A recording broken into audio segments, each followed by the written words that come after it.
And I tried to attack a drug dealer. And my friend had to carry me out because this guy was going to stab me.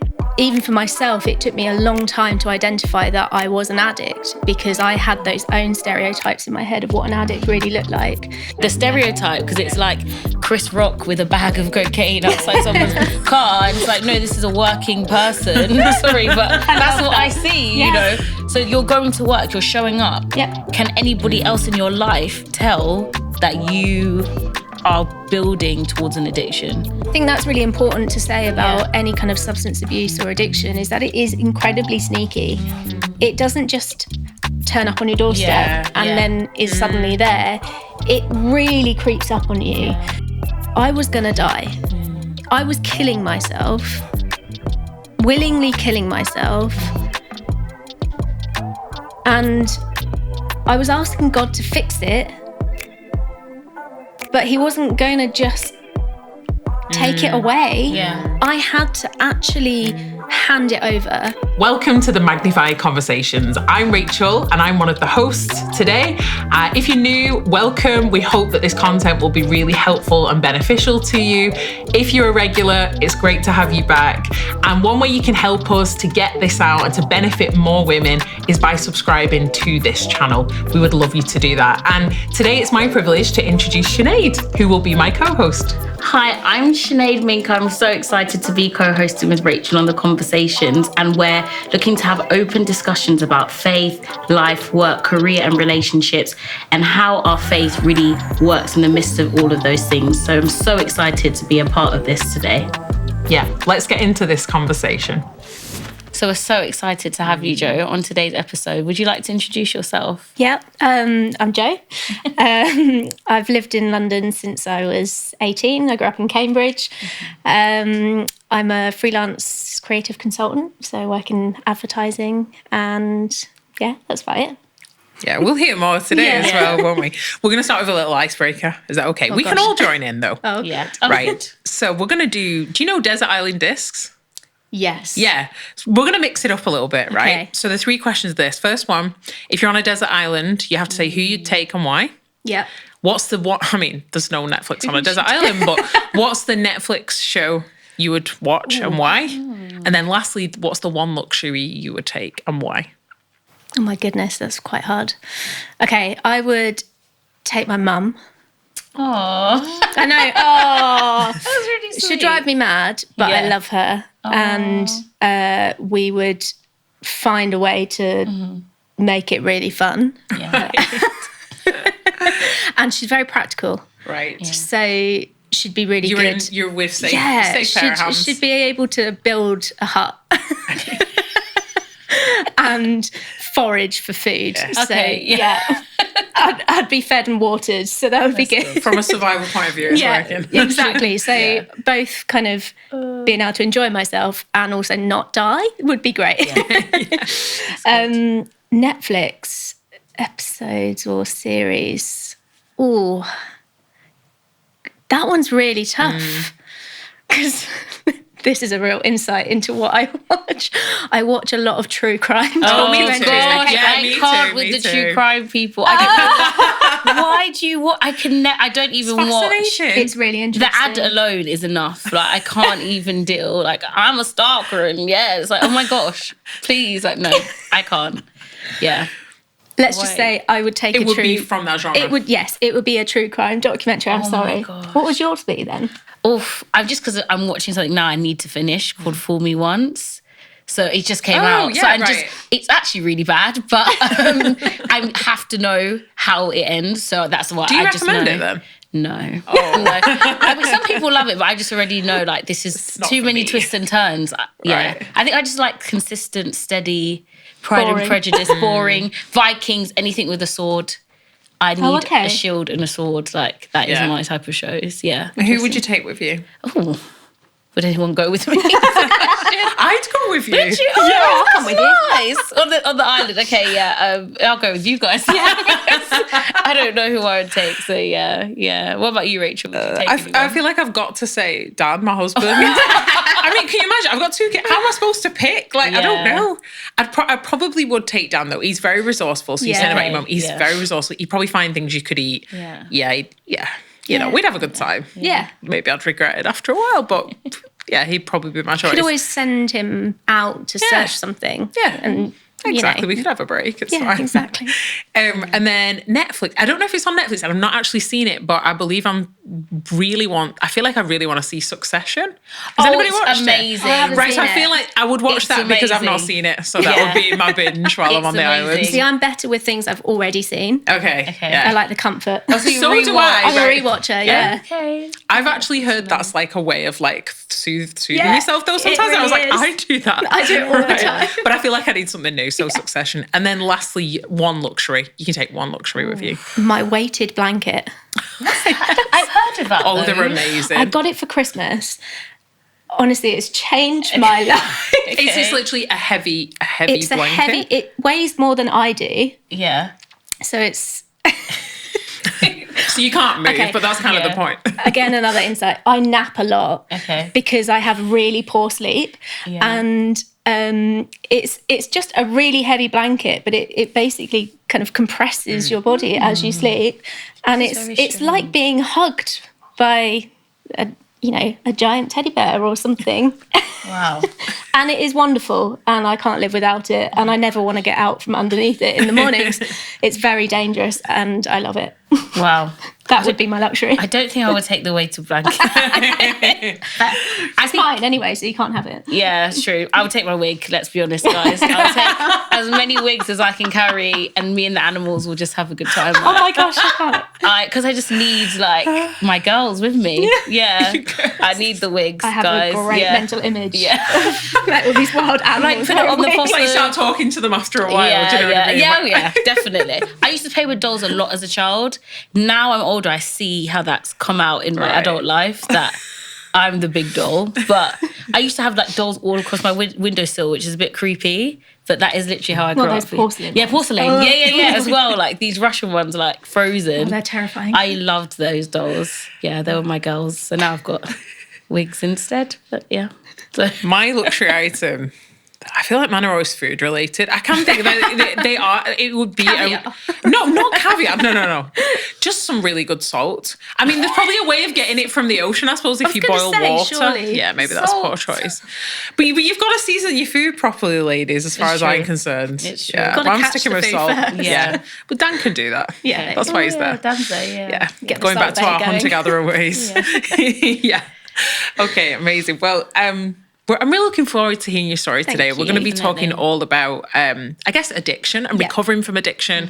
And I think especially like the stigma that can be attached to addiction, but also how quite often, especially as driven, ambitious women, we think, oh, this isn't really something that exists within our world. And we're going to be talking about that as well. So it'd be good just first of all to hear, Jo, like, why is it so important to you that we're talking about this today? Yeah.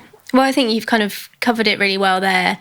You know, it's really important for me that addiction isn't seen as something that is just kind of a stereotype, one demographic only falls foul to addiction. I think, you know, often when you see addiction in the news, in the media, portrayed in television dramas, all those sorts of things, it is one particular demographic or one particular type of person. But that is really not the case. And unfortunately, it's really difficult because people don't identify addiction in themselves very easily when they're not from those demographics. Okay, yeah. So, you know, if you're middle class or, you know, upper class, you see substance abuse as a bit of fun or recreational use or, you know, well, I just enjoy a bottle of wine every night because I can afford a luxury bottle of wine every night. And, you know, if you said to someone, are you an addict? They'd be like, well, no, I'm not homeless and I'm not shooting heroin on the side of the road. Yeah, and I'm not even the type of addiction. Yeah. Exactly. It's very pigeonholed into one area. And I think even for myself, it took me a long time to identify that I was an addict, because I had those own stereotypes in my head of what an addict really looked like. And I think there's also those other stereotypes of thinking that an addict is someone that wakes up in the morning and has to use. Yeah. Rather than someone who starts using and cannot stop. Right. And I think there's two variations of addicts where there are those people that cannot function on a day-to-day basis without using. And often it will escalate to that point. But a lot of the time, people who have addiction problems or substance abuse problems will start using a substance and physically cannot put it down. Where other people can pick it up and then dabble in it, you know, have a line here and there, or have a couple of drinks, and then walk away from it and go home and go to sleep. And for myself, I was not one of those people. I could not stop once I started. In terms of, you talked about the stereotypes in terms of demographics. I mean, as Christians, people just think this could never happen in a Christian household. Oh, of course not. And I remember growing up, my parents said the only thing you will get kicked out of the house for is drugs. Like, if I find drugs, you are out. But because I think my mom was saying, I can't help you. Like, but why do you think, where does that come from, that especially in the Christian community, we can't really deal with that? Almost think like we're invincible in some way. Or... I think a mixture of that. And I think also just the inability to understand and the fear of knowing how to deal with it, because it's such a complex issue. And it's so delicate, and it's one of those things that until someone is ready to deal with their own issues, because an addict cannot be helped until they are ready. You know, you cannot force someone to get sober. You cannot force someone to go into rehab until they are willing to go into those places. And you know, that's where relapses happen. If you force someone to go into recovery, they will relapse again and again and again, because they're not mentally prepared or mentally able to acknowledge that they need that support and they need to get well. And I think that the church doesn't necessarily always understand that, and that they need to be around you, with you, and in it with you to some degree. You know, often I think church is very good at going, we can fix you, we can heal you, we can restore you, but not necessarily in the depths of the dirtiness of it all with you. You know, we're very good at fixing things, not necessarily good at being in the muck. So what's your story? Just tell us, like, if you feel comfortable, just tell us a bit about like growing up, your formative years, and then even just your journey like into addiction and where that came from. So I grew up in a Christian family. So my mum and dad, Christians, like both sides of their family, Christians as well. I've got an older brother. We were brought up in the church, you know, just very normal nuclear family. You know, my dad was an electrical engineer. My mum owned her own business. She was an interior decorator. Super normal, you know, really normal, functional family. And I was always a super sensitive child, very kind of emotional. And I remember, you know, even at school, I was always the one that if someone fell over, I wanted to be there to support them, to be there to kind of look after them. And that was who I was as a person. And I loved that about myself. And I think, you know, that kind of grew with me, and I wanted to nurture that. And obviously growing up in the church, that was something that the church nurtured. That was really celebrated. And obviously growing up in a Christian environment, you are taught that obviously, you know, sex before marriage is something that isn't necessarily healthy for you, because you know, you should save yourself for the right person, or using drugs and alcohol. We should do alcohol in moderation. You know, alcohol's fine, but moderation, and drugs are a no-no, because, you know, for example, my parents had never even smoked cigarettes. Right. You know, they'd never touched cigarettes. So their experience of drugs was non-existent. And that's normal for a lot of people. You know, most middle-class families probably wouldn't have experienced that, especially particularly in Christians. That generation. Even just culturally, it was a bit like, nobody really does that. It's only like as we've grown up, that's more normalised, I think. Exactly. So, yeah, you know, I was bullied at primary school, but, you know, that was difficult, particularly being an emotional person. I took it really hard. And I remember my mum saying when I was a bit older that I used to always find a reason to forgive the bully. Be like, she must have a really hard life. And my mum was like, she's just not being very nice to you. Like, she's just not a very nice person. Secondary school, you know, I think nowadays I probably would have been diagnosed with depression at a young age. I quickly found towards the latter half of secondary school that I really desired popularity, because I saw, when I realised that boys were a thing, you know, when I suddenly got that part of fell into place of puberty kind of hit home, I suddenly started to see that the popular girls were the ones that were getting everything from the boys, and I wasn't getting any of that, because I wasn't part of that group, and I wasn't, you know, doing my hair like they were or doing my makeup. So I kind of wedged myself into that group. And it was difficult because it was always slightly toxic friendships, because, you know, it's that love-hate. You kind of get bullied, you kind of don't. It's, you know, a bit of push and pull with them.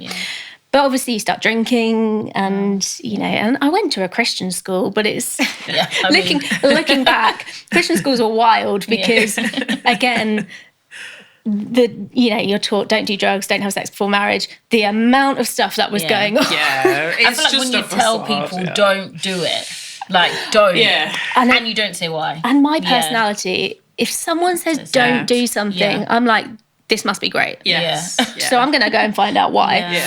So I started drinking, you know, just having a little bit of vodka here and there and all that sort of stuff, and then, you know, maybe smoking a bit of weed here and there, and just all those sorts of things that kids do. And as I kind of left secondary school, I'd met a boy and we got into a relationship, and I won't go into too much detail, but basically I ended up in quite a difficult relationship, and I would say emotionally and psychologically quite abusive. And that kind of projected me into a cycle of really toxic relationships with men, both kind of emotionally, psychologically, physically, all sorts of things. And it resulted in kind of a series of sexual assaults and kind of a whole variation of just very horrible things. And, you know, ultimately what that does, amongst all the other stuff that had happened in my formative years of just having kind of very difficult kind of understanding of who I was as a person, trying to really find myself, was that I had absolutely no self-esteem. It had been completely stripped from me, and I'd lost any ability to understand who I was as a person and understand how I could socialise with people as a normal person. And what I found was that alcohol made me able to communicate. And, you know, I found it really easy to then go out with friends and feel attractive. You know, I felt absolutely hollow, empty, soulless, just disgusting. You know, why would anyone treat me like this? Why would a stranger treat me like this? Why would some man that I'd gone on one date abuse me like this? You know, why would anyone want to do something like that to someone that they said they loved or that they said that they fancied or were attracted to, or any of these things? So ultimately, alcohol just changed the internal monologue that I was having. And what I found was that only lasted for a little while. And the other element of it as well was that I was going out with friends who were the traditional, and I'll say this in inverted commas because, you know, this is late teens, early 20s, traditional fit girls. Right. You know, and I was, again, you know, I've always been quite alternative, tattoos, piercings, you know, a bit grungy. So I wasn't the girl that I would walk into a bar or club and the boys would immediately turn and look at and want to hook up with. I had to work hard at it. My personality was what got there. But at this stage, I'd kind of lost all of that. Right. So I was like, what have I got to offer now? And I needed to find something.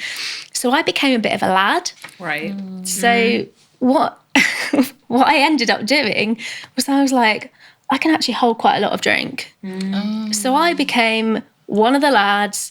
I used to down pints like nobody's business. Wow. I realised that I could drink more and faster than most of the blokes in the pubs, and they found it hilarious. Yeah. Right. But it gave me this reputation. They're like, oh, Joe's out on the lash.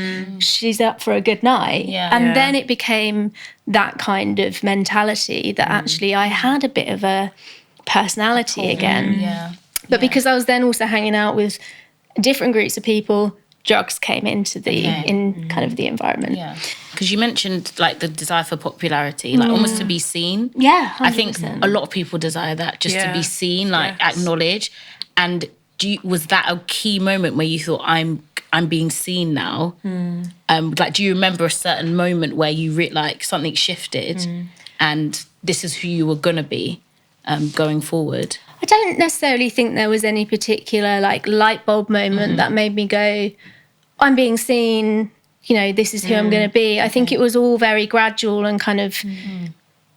You maybe like arrived there and you were like, oh, okay, this is good. Like I can kind of keep adapting as I go. I think it was all very kind of sneaky. And I think that's really important to say about any kind of substance abuse or addiction is that it is incredibly sneaky. It doesn't just turn up on your doorstep and then is suddenly there. It really creeps up on you. And I think for me, it was something that I hadn't really kind of thought about the volume of alcohol I was drinking. And for years, and it wasn't even really until I'd kind of... this is much further down the line, you know, for years and years, even when I was heavily into substance abuse, and this is with drugs, I always used to say, I'm not an alcoholic. Alcohol's not my problem. Drugs are my problem. I couldn't fathom that alcohol was an issue. But looking back, alcohol's always been an issue for me. But I'd flipped it on its head. Was that like the alcohol was like an introduction to, because I always like want to ask people this, like people use the term gateway drug, right? I always say like, especially in school, weed is the gateway. Smoking a cigarette, gateway drug. And I always want to know, I don't think people say, oh, I'm going to smoke weed in order to do more. They don't, nobody wakes up and does that. So I just never... I'd love to end up doing crack one day. I want to get to there. But would you say, in terms of, is there a gateway, I would say, mindset, or is there a gateway, like, do you know what I mean, way of thinking that can help, like, you know, take you into that place where I'm drinking and I don't know, I don't need to stop, you know, is there certain signs? I think, you know, any vulnerability within ourselves is a gateway. That's so true. You know, the vulnerability that I had was the need for love. And it wasn't that I had no love. You know, my parents have always been super supportive, always loved me. My friends have always loved me and given me that support. But it was a romantic love that I desired because it had been stripped from me. And I think that's the thing that was really important to claim back. And I became quite promiscuous because I was determined to reclaim my sexuality. Of that, and that's really common for anyone who's gone through any sexual trauma, because you know, you've lost your identity because someone has taken it from you. Stolen it from you. So therefore, what do? You take it back. But I was so vulnerable because obviously I'm putting myself in situations that I didn't want to be in, really, when I think about it. So then I'm drinking to make myself feel confident or sexy or any kind of emotion, just feel anything. But actually what you do is you make yourself feel numb. So then I'm trying to feel something else, so then the drugs sneak in. So ultimately you're kind of just topping up all the time. And I discovered cocaine. You know, cocaine. Yeah. Wow, what a feeling. And, you know, I remember the first time I ever had a line of coke and I was like, oh my goodness, this is incredible. It's like in the film, because I just think like, why do they like their eyes open like that? Like, what is the... Well, I can assure you. What's the pull? What was the journey from? So you were going out drinking regularly, but you were like, I'm not really seeing. It wasn't an alcohol in your mind. It wasn't an alcohol addiction. And I even wonder, Sinead, if you were asking about, like, did you know or how do you recognize? But I wonder if maybe sometimes the reason we don't recognize the addictions, especially substance addictions, is because of what you said at the beginning, is you weren't getting up every morning like, I need a drink. I was going out a lot. This is just my recreation. I'm just hanging out with my friends and having a great time. But what was kind of the transition between that and starting to use the drugs? Like, was it just that you were in the crowd and somebody's like, do you want to try this? And it's like, yeah. Twofold. I think just going back slightly, you know, I think with the alcohol as well, I think part of the reason we don't necessarily identify it in the UK is that a lot of our culture in the UK is alcohol related. Everything's done around alcohol. In the UK, particularly in London or any big city, we go to the pub. What do? We go for a drink with our mates. Everything is booze related. You look on the news, everyone's getting, you know, drunk because that's what we do. We are known as a society for getting leery. You know, football hooligans get drunk. You know, we are known as a culture to be people who drink a lot. So actually, if you think about it, why would I identify as an alcoholic? Because everyone around me is doing it. It's the norm almost. I think the thing that, looking back, what I should have realised is that when all my mates went home and went to bed, I would go home and buy a bottle of vodka and keep drinking. Wow. And that was the thing. Just because I didn't wake up in the morning and start drinking, my brain was going, well, you can't be an alcoholic.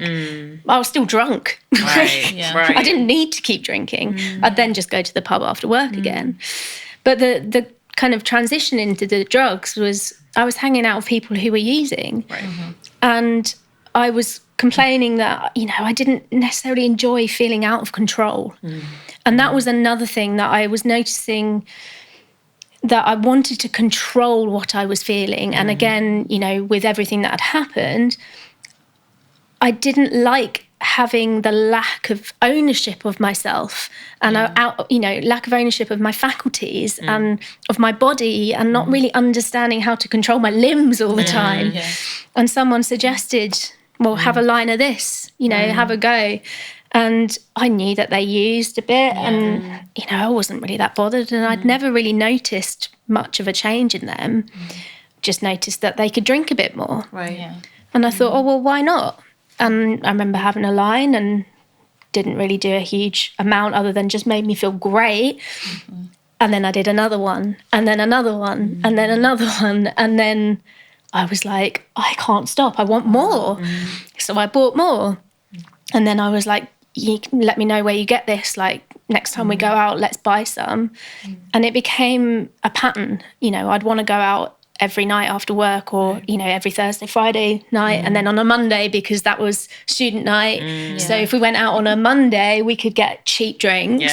So I could spend more on drugs. And, you know, it became more of a pattern. And then particularly once I was, you know, well established in London as well, it's everywhere. But even the fact that, so I have so many questions. I think it's, first of all, just, was there any voice like telling you like, don't go down, like Oh yeah. Oh okay. I was just like, is there, because what is there's the pull, like some of us hear our mum's voice in our heads, or, you know, so like I want to know like what, whether there was something pulling at you, but then also it sounds like you were functioning, so so how old were you at this point? I'd started kind of recreationally using cocaine just before I'd moved from Cambridge to London, so I would have been 18, 19. So you were at uni, or you were starting your career? I didn't go to university. But you moved to London for work then? Yeah. So you were working, it's like Sinead said, you were functioning. And yeah, I've never not worked. Right. Wow. Okay. It's just complete different Yeah. the stereotype, because Yeah. it's like Chris Rock with a bag of cocaine outside someone's car, and it's like, no, this is a working person. Sorry, but that's what I see, you know. So you're going to work, you're showing up. Yep. Can anybody else in your life tell that you are building towards an addiction? Like your family, or, you know? I think there's a couple of people that probably had noticed some behaviour changes, particularly. You know, I've become a little bit more erratic, possibly in my behaviours, and a little bit more unpredictable. In terms of my work, the bonus of what I do is that I'm a freelancer. Right. So I'm I'm transitioning from one place to another all the time. So actually, if I ever got to a position where I thought someone might be onto me, I'd just move on to a new contract. Right. Yeah. But I worked at one place in particular where I was actually ended up freelancing there for quite a significant period of time. But quite a lot of the people in that particular company were also using. Right. I see. That was what I was going to ask as well. And that's the industry I work in. And if you're in an environment where that's the norm also, you don't see it as you're not going to view it as an addiction. No, and also, they're facilitating and enabling. Yes. And I was also enabling them. So we're also fueling each other and knowing that we deep down probably going, oh, we're probably both addicts, or there's a number of us who have an issue here, but we're kind of enabling everyone, and it got to a stage at this point where I was buying a friend of mine and I were buying blocks of speed, because speed is really cheap, much cheaper than cocaine, and has a very similar effect. It's basically methamphetamine. So we're buying blocks of speed in like 7-ounce chunks and divvying it up between kind of a group of us. And I was wrapping it up in tinfoil and putting it in my bra. And I would take it to work with me. And throughout the day, I'd just go to the loo, put a bit on my gums, crack on. Now, the feedback that I got from this agency was incredible. Whoa. Right. At this time that you were working for. That I was off my face all the time. They were like, she is really fast. She's really good at what she does. She absolutely smashes through projects. She's just on it all the time. And the irony of that is completely not lost on me. Yeah. The fact that they are praising me for the speed and agility and ability to, go through work at double time than anyone else. It's because I'm on drugs and I'm using on a daily basis. And it was at this stage that I started to think, this isn't normal, is it? Right. Other people aren't using speed during the day. Yeah. So, like you said, there was a voice. Was there, like, how do you get out of that routine? What pulls you back? Yeah, was there a moment where you were like, oh, I need to speak to someone, or? It kind of, I think it took me years to get to that stage. So that was your habit. You're still drinking, doing a bit of speed and things through the day for years. Yeah. And you were functioning though. Yeah, and then in the evenings I was using cocaine. So cocaine was my special treat. That was evenings. Speed during the days. And then, because it's gross, it tastes disgusting. I mean, it's gross anyway. And I was drinking during the day as well. I would find an excuse to have a drink at lunch because I'd got to that stage as well where I couldn't function without alcohol during the day. But I'd always, again, this is the lie of addiction. I'd be like, if I make it to midday, I'm not an alcoholic, I'm not an addict. Right. If I make it to lunchtime, I don't have a problem because it's after 12. Okay. So the absolute insanity of addiction is that I don't have a problem if I don't drink before lunch. Yeah. And it blows my mind that I was telling myself this, convincing myself that I did not have an issue. But then at lunchtime, I was downing 3 pints because I was absolutely gasping for alcohol. Yeah. On a Monday, when all my friends were having a coffee, and I'm like gagging because I cannot get through the rest of the day. Wow. And then it would hit 4 o'clock and I'd be like, I'm going to go and work in the pub. Right. I need to focus. Was I focusing? Of course not. I was sitting with my laptop, maybe doing a bit of emails, but snorting, you know, in the toilets and getting absolutely wasted. Wow. And then going home and starting that cycle all over again. And, you know, at this stage, I was very aware that something wasn't right. Okay. But I was also aware of other people had exactly the same lifestyle as me. I was surrounding myself with people who were doing the same thing. And I think because and you do this as an addict, you surround yourself with like-minded people. Yeah.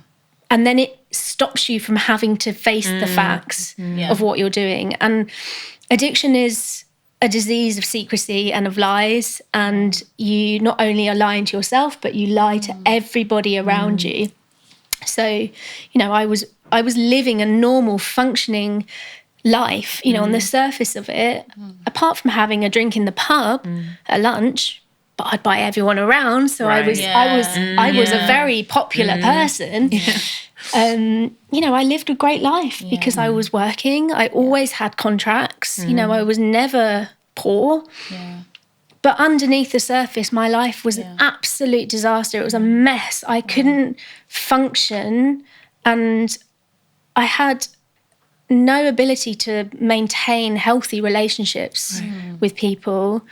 You know, I was very volatile. And I think in answer, kind of a long-winded answer to your question, where things kind of escalated to was that I knew that I was really starting to have a problem when I started to become quite violent and volatile, and my reactions to drugs were becoming really unusual and not having the same impact that they had before. My mental health was just all over the place. You know, it was completely just manic one day, and then I would be suicidal the next. And, you know, my reactions to people were just bizarre. You know, one thing that I find funny now, but at the time, really not funny, I'd bought off a drug dealer. Now, bearing in mind, this guy is maybe 6'5", big bloke. Yeah. I was obviously a mess at the time that I'd bought from him, put a packet in my pocket, obviously gone to the toilet, pulled it out, dropped it, not noticed.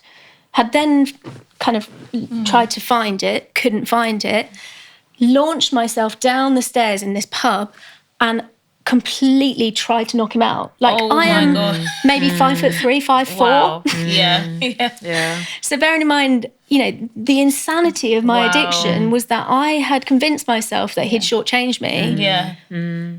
Whereas I'd just lost my drugs.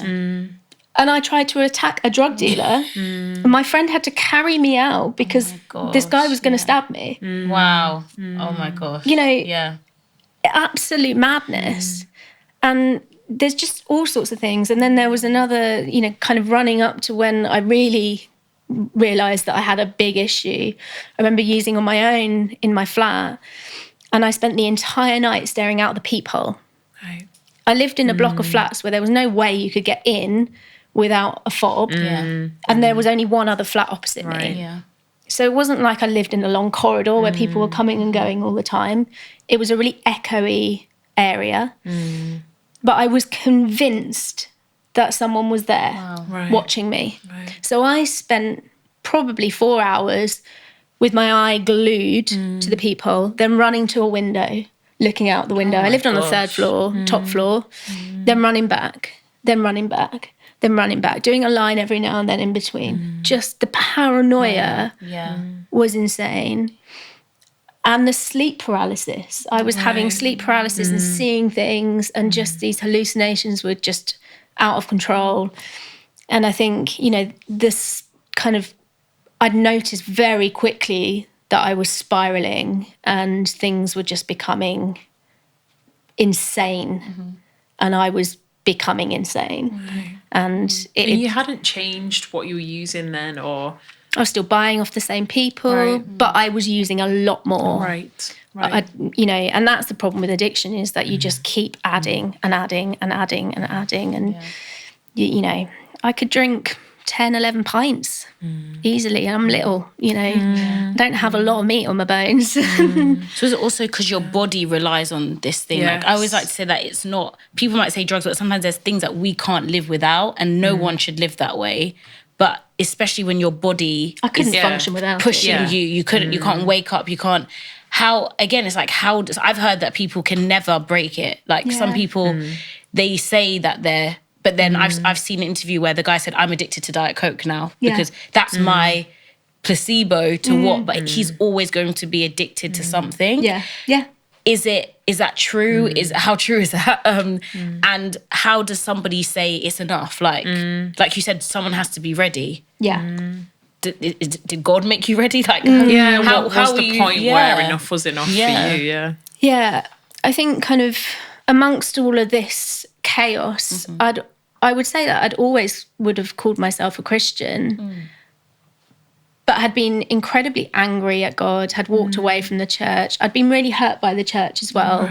I'd joined a church, and whilst I'd been at this church trying to get help, the way that they had treated my story was like it was a very salacious, dramatic thing, rather than a sensitive, delicate, and part of you. Yeah, and also bearing in mind at the stage that I was sharing it was in the midst of everything. I was at the heart of everything, and I needed to be kind of cuddled, wrapped with kind of fluffy blankets, rather than being in a position where, like now, I'm years free from my addiction and from the trauma, and able to share. And I think I was so hurt by what had happened that I was furious at God.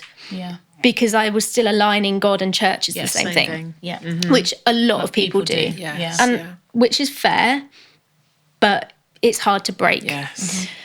But I'd gone through this phase of being like, God, you just got to take it away. No ownership on myself. Really lazy, really lazy praying of like, mate, I'm not doing anything. You've just got to get rid of it. Like once this pack of Coke's gone, you just got to take my addiction. Make it so that you can't get anything. Or Well, no, it wasn't even that. I was like, I'm not deleting any numbers, but you've just got to, I'm going to wake up tomorrow morning and I'm going to have no desire to use ever again. That was literally the prayers I prayed. Obviously, that didn't work. What God did was, I think, kind of increased the intensity of everything that was happening, because those cycles were within kind of a really short space of time. And the last time I used, I tried to go cold turkey for a week, and that was a disaster, obviously. And I'd ended up going out on my own. And the last thing I remember was I'd started drinking at 7 in the evening, and then I don't remember anything until 4 in the morning. So I have no idea what I did in that time. But I remember being in a warehouse in Hackney somewhere and using. And I bought something from someone that I thought was cake, and it wasn't. And I don't know what it was, but I had a really bad reaction. And I don't remember anything from then until about 6 in the morning. And I was at home, and I don't know how I got home. I should be dead. 100% should be dead. But I know that God saved me. I honestly it blows my mind. But that was the moment that I just suddenly went, the only way I'm ever going to get out of this is if I ask someone to help me. And the only person that I could think of was my mum. And I phoned her at 6 in the morning. And at this stage, they actually lived in Suffolk. And I phoned my mum, and I was like, Mum, I think I might need some help. And she was like, oh, finally. Wow. So your mum had been aware of how serious this had become as well. I don't think they'd really kind of clocked that the drug use, but the alcohol for sure. So then she came and got me, literally made me pack up a suitcase because I was living on my own, and it was like, there's no way you're staying here. And then I ended up moving in with some friends of mine who I was meant to stay with them for 2 weeks, and I ended up living with them for 2 years and withdrew and I've been clean ever since. So, Wow. yeah. So. Do you feel that's just So many questions. It's quite an intense story. Yeah. There's a lot to it. So. Yes. I think it's just thinking about the decision making. Well, there wasn't really much. Let's be honest. Because but it takes courage. Like obviously you said that it was getting intensified, but to say I decide now something has to change. You know, is that what all of us need to do? It has to be a decision. Yeah. And how much, because also we can say things like, you know, it's a new year, new me. What is it? Is it a heartfelt decision? Is it? Yeah. Was it the brush with like death? Maybe. Yeah. I think that was definitely it. It was, I will die. This is it. Like, I am going to die if I don't change what is happening. And I can't do this on my own, because I tried to do 1 week without anything and I couldn't do it. It had been the hardest week of my life. I'd skipped work, you know, it had been horrific. And obviously it'd been horrific. I tried to withdraw completely cold turkey. Like, that is really dangerous. And I would put out there that if anyone is heavily using, do not do it on your own and do not withdraw without medical help. Like, please speak to someone, because it can be really, really, really bad for you and really, really dangerous. But I think that kind of instant just made me realise that I was going to die. I was killing myself, willingly killing myself. And I was asking God to fix it, but he wasn't going to just take it away. I had to actually hand it over. And part of handing it over was opening up to the people that I loved and go, I really need your help. I cannot do this by myself. And I think there's something there for the kind of the Christian community, is that we can't do it on our own. We have to open it up and say, actually, I really need help. You know, this isn't something I can handle by myself. And it was the hardest phone call I've ever made in my life. Yeah, I bet it was. It was horrific. And I know for my family, and particularly for my mum, that it broke her heart. Right. You know, but I also know that it changed her life for the better as well. And so obviously you had that period of withdrawal. What was that like, just practically, like, because were you working? Did you carry on working? Did you take time out? Yeah. There was no way I could have worked. No. I wasn't very well, let's just put it that way. It's not a pretty thing. Thankfully, I didn't need to use medication to withdraw. I was at a stage where the doctors were, it was okay. They did give me some medication just in case, but you're still not. I won't go into detail, but it's not a pretty thing. I think the word shame just comes to mind, and people can't even admit, you know, what weight they are. That coming to your family, then a doctor, then to keep admitting, you know, how did you deal with like what could be shame or embarrassment? And because I think that's for a lot of people, that stigma. They'd rather live in the dark. That can be the very thing that stops you from going to someone, can't it? Well, I think all of that was before the admission to my mum. I think that's what had been stopping me for a long time. And I think by the time I'd got to that point, it's almost what I would imagine like I've never had children, but what I'd imagine it'd be like once you're giving birth, you'd kind of like push through. It's happening. it's happening. Yeah. Like I've got no shame now.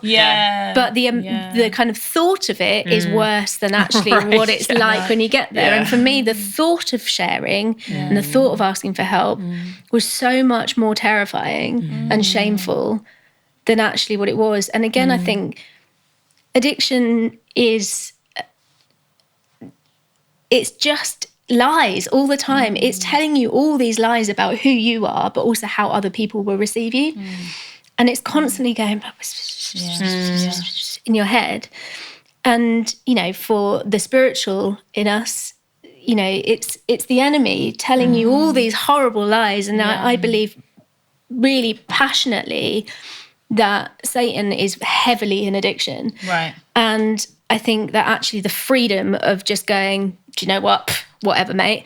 And going, I need help, completely broke through that barrier for me to then go, actually, there is shame in this to some degree, but it's okay. It's okay to feel a bit ashamed because, you know, that's a natural feeling. But there is complete hope on the other side. And you, obviously you'd had a really fractured relationship with the church, but more so with God. What was the healing like in that? So as you're coming out of withdrawing, I know this is like over a long period of time, I'm sure. What were some of the elements of that part of the story? Beautiful. So the friends that I was living with, I'd met them through this previous church, and they'd been, you know, brilliant, and I'd known them for a long time. So my friend's husband, he had actually become the vicar of the church that I'm now part of, and so I'd had some really clear boundaries put in place that this is part of my recovery, that living with them, I had a curfew, you know, I had to cut certain people out of my life. You know, this is all part of recovery. It's a big thing. It's so not hard, just like, waking up the next day and not drinking. You know, I had to delete things off my phone. I had to cut people out of my life. I couldn't go certain places. I wasn't allowed in certain areas. You know, if I was going to go out in the evening, I had to be with certain people. I couldn't stay out past a certain time at night. It's like you're a child again, almost like. You do. You completely strip everything away. And because you have to rebuild trust. Right. You know, the trust has to be built, because I couldn't be trusted on my own to not use. But part of that also was that their deal was, you're living under our roof, come to our church. It's like you say, it's literally going back to like that child. I was like, stay like you're doing everything we say. And I was like, But my mum was like, do you want to come to our church? Because my dad's a vicar as well. And she was like, go to their church or ours. I was like, I'll go to theirs. And it was such a unusual experience for me in many ways, because obviously having been in what had been a really horrible experience for me, where my story had been treated as kind of bait, really, to bring other people in and be like, oh, meet Jo, this is her story, and other people had shared it on my behalf. And I was like, whoa, not cool. Or at one point someone had said, oh, don't date Jo because she's slept with so many people. And I was like, wow, okay, like, thanks, like, this is cool. But then walking into this church where I remember saying to my friend, oh, I've shared a bit of my story with this couple and I'm really nervous that now they're going to tell everyone. And she was like, okay, just wait. And then a couple of weeks later, no one had come up to me and said anything. And I was like, okay, no one gossips here. What is happening? What is this? And my friend was like, this is called safe church. This is called loving church. And suddenly I started to realise that I was in an environment where people weren't interested in the kind of salaciousness and the drama of it. They were interested in me as a person. They were interested in being with me through the rough horribleness of it, but also they were interested in my talents. And within a few months, they were like, hey, do you want to lead worship? And I was like, well, I mean, sure, but surely I'm not ready. They're like, yeah, of course you are. You know, this is the perfect time. You're vulnerable. Like, this is where, this is where God will kind of flow through you. And they were just like giving me the support that I needed. And it's been such a breath of fresh air. And I think actually what that really did is restored my hope and my faith in God in a new way, because I'd been so angry. It taught me that I can be angry at God, and that's fine. Like, let's be honest, we've all been there. And there's times that I often still am, you know. I'll be like, why am I still single? But then God's like, mate, let's chill. Like, you've got a lot of like healing still to do. And then other times I'm like, actually, you've got it. Okay, I know we're on the right path. So, and it's taught me that I don't have to look like everyone else to have a relationship with God. Like, I can do it in my own way. I can chat to him in my own way. And, you know, they've just been amazing. And I couldn't see myself being in anywhere else, to be honest. So. Yeah. Before we do an audience dilemma, you can read one, Sinead, because I know I've got some good ones that have come in. The last little thing I wanted to ask is so practical. Now, obviously, would you say that you're recovered? Like, what's the word? How would you even describe yourself now? Because I guess the question into that is, what do you do now to keep yourself like healthy and in check? And you know, are there certain things that you think, if I cross that line, I need to pull back? Or like, how do you describe yourself as a recovered addict? That you're clean? Or I think it changes. The vernacular is always a bit different depending on who I'm speaking to. And I think, you know, I'll always use the word addict. I don't want people to ever see it as a dirty word. And I think for a long time, people have seen it as a dirty word. And actually I'm like, no, I'm an addict. And I have an addictive personality. I know that. You know, that is part of who I am. You know, I might say I'm in recovery or I'm sober or I'm clean or, you know, it will change. So, I think it just varies depending on where and who I'm with. I don't want people to be uncomfortable. So it's more just kind of gauging the environment. You know, meeting the CEO of a new company I'm working with. FYI, I'm an addict. It doesn't really necessarily go down right in the first meeting. I love how you seem to know yourself well, though. Like, from where the story started, where you're putting pieces of yourself together, it's like you know yourself so well that you can speak about yourself and be clear. And I think a lot of us can't do that. So we don't know how to ask for help because we don't know what we don't even know ourselves. So I think that is beautiful to see that transition. You know, it's just... My mum, one of my favourite things, my mum had a picture of me years and years and years ago of like a Venetian vase, and she said that it had been whole and that one day it shattered. And for years, I'd been trying to sellotape it back together. And it was like just a mess. Like, obviously, trying to sellotape one of those vases back together has just been a mess. And then she says over the last few years, it's been restored again. And she keeps getting updates on these pictures. But it's now fully restored. But in, you know, I can't remember what the name of it is, but in that Japanese way where they do it with the gold. So they fill in the cracks with the gold. And I think that's such a beautiful picture of how God does restore us. It's like, I have cracks. I have been broken, but I have been filled in with gold. Like, he's filling in all those little gaps of kind of brokenness. That's awesome. Just like practically, what's like one thing you do now to keep yourself in check or just keep yourself healthy, really? Accountability. It's sharing with people and who I'm closest with. And I have kind of a handful of people that I'm just brutally honest with about where I'm at and how I'm feeling. Yeah, that's huge. So just thinking about these questions, like it's actually more normal probably than we think that we might have friends or family that are struggling with addiction, but you were saying before, like they've got to be ready. And that's such a key thing. And people are so guilty of pushing people towards programs or some kind of healing when they're not ready. And that can just result in relapse, I guess. But is there anything that you think, like if there is somebody listening and they've got friends or family who are struggling with addiction, that they could say, or any way they could make themselves available in the meantime that would be helpful? Yeah, it's a really tricky one, because I think, you know, the more you push someone that's not ready, the more likely they are to isolate themselves. And that's really dangerous. But also, as you say, at the same time, you're desperate to help someone, and particularly someone that you love. It's an impossible situation to be in.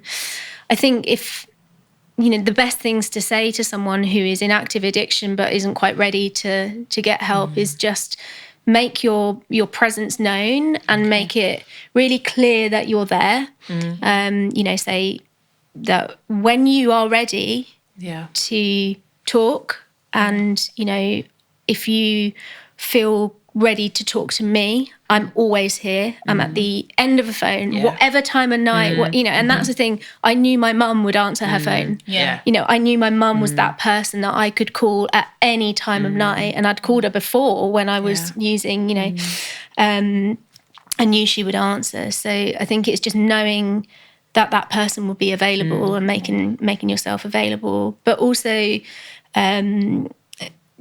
just that you'll be there without any judgment, that you're there to just offer a listening ear and some kind of practical support when needed, like a cup of tea or a hug or a shoulder to cry on, but that you're not necessarily going to go, right, now we're going to take you to this rehab clinic and do this, because that is really quite a scary concept. It needs to be kind of done in little steps. Yeah, so helpful. And I just have to say, like, you talking about what a Christian should look like, and I just have to say that you are a reflection of what a Christian should look like. No, you really are, because it's the evidence of God's goodness and his faithfulness. And I just looking at you, it just hit me that you are that, you know. So this has been amazing, but I just really wanted to say that you just, you really reflect that. So yeah, thank you. Thank you. Thank you. Oh, thank you so much. We have more to ask you, so it's just some audience dilemmas. From the outside, you would never be able to tell that I struggle with an addiction. I look like a high-flying career woman who, for the most part, has her life together, because I'm still able to get my work done and not fall apart. I had to come to terms with the fact that I'm a high-functioning addict. My job comes with a lot of stress, but the payout feels worth it. From the moment I was in university, I knew that I would do whatever it took to make the most of myself. And I knew that if I just applied myself, I'd be able to get the most out of life. I'm now realizing that while I pride myself on my work ethic, my health and mental clarity is deteriorating. As well as this, drugs are something which are everywhere in my industry. So it never crossed my mind that it wasn't normal to rely on them to get through work, because everyone else was doing the same thing. Since I don't look like your typical addict, I've been struggling with reaching out and getting help. It would come as a shock to my friends, and there's no way that I can tell my family. I want to confide in someone, but do have a fear of being judged and having my already, existing feelings of shame heightened. Should I seek professional help, or should I find one or two close friends who I could confide in? I used to go to church before my work got more stressful, but I'd feel like a fraud going back, knowing that I'm still living in a way that doesn't exactly align with what Christians should be like. Wow. Yeah. Well, firstly, what should a Christian be like, right? Yeah. No Christian should be anything. Let's think about who Jesus used to hang out with. And that was the lie that I told myself for a long time. A Christian should be this and look like this. No, that's so I just want to kind of cast that off and dispel that, because I think that is the lie of addiction, saying that you can't walk into a church building. But I get it, and it's hard. I mean, it sounds like probably work in a very similar industry to what I do. It's it's a really tough one. When it talks about stress, especially, because I mean, when you're stressed, I buy a lot of things when I'm stressed, or like knowing that. So even people giving an excuse like stress is a legitimate reason. Yeah, definitely. How can you start to say, yes, you're stressed, but there needs to be another way of dealing with that? I think it's really difficult with addiction because it's not as simple as just like, I'm just going to stop spending money or I'm going to stop eating sugar. You know, addiction is something that is physically incapable. You know, you cannot physically just stop doing it. So my recommendation would be, firstly, to seek some professional help. And there's lots of anonymous places to do that. You know, I went in through Cocaine Anonymous and Alcoholics Anonymous, and those programs are amazing for those reasons, because the fact that they are anonymous means that you can walk in and walk out and you don't have to share any personal details about who you are. And that is the beauty of those programs. And they are the reason that they are there. And, you know, there are other programs like them, but they do them online as well. And I found that was really useful during lockdown, you know, having a struggle, you know, if I felt really, if I found that I was having a really hard day, that actually join a Zoom meeting and you don't even have to turn your camera on, and you can dip in and out of these spaces. So I'd recommend having a look on those websites and checking those out. But I think also, you know, there is also that lie of not being able to tell someone, but I'm sure there is someone in your life that you could reach out to, and if not, I'd be more than happy to talk. Because I know what it's like, and I think, you know, please don't feel that you've got no one to speak to, because the last thing that I'd want to see is someone just kind of getting further and further into that spiral, because there is always a way out and there is always freedom. Thank you. Absolutely. Thank you so much. Thanks so much for being so vulnerable as well, just sharing your story. And thanks for having me. Yeah, I think dispelling some of the stereotypes as well around addiction. It's really it's really freeing. But lastly, I wanted to ask, because obviously we're a community at Magnify, is there anything that you're doing or any work that you're doing at the minute that you'd love to support? We can support you in. Like, where can we find you online? There's nothing in particular, but I think obviously, you know, please look me up on Instagram. Should I say what my handle is? It's at JoGoldie89. And obviously, if anyone is having any issues with addiction, please reach out. I'd love to chat. Or if you're worried that someone that you love is struggling, then please do. And do support your friends and family who are struggling, because the difficulty with addiction is that person needs to be ready. So please don't give up on them. You know, I think that's something that is often the case, is that, you know, I was very, very lucky that my parents and my family and my loved ones have always stuck by me. You know, I know that I'm very privileged in that respect, but a lot of people get walked away from and abandoned in their time of need. And I think ultimately it's something that just stick with it. You know, they will get there. Amen. Thank you so much. Thank you. Thank you for joining us for this week's episode of the Magnify Conversations. We hope you've enjoyed it and found it really value adding. If you're new to our community, or perhaps you're just joining us for the first time today, we have an Instagram. Our handle is at Magnify Collective. You'll be able to find everything you need there to keep up to date with us. Next up, if you have a story that you would like to share on the Magnify Conversations, you can go on our website, magnifycollective.com, and share your story with us. We really look forward to seeing you for next week's episode on Monday.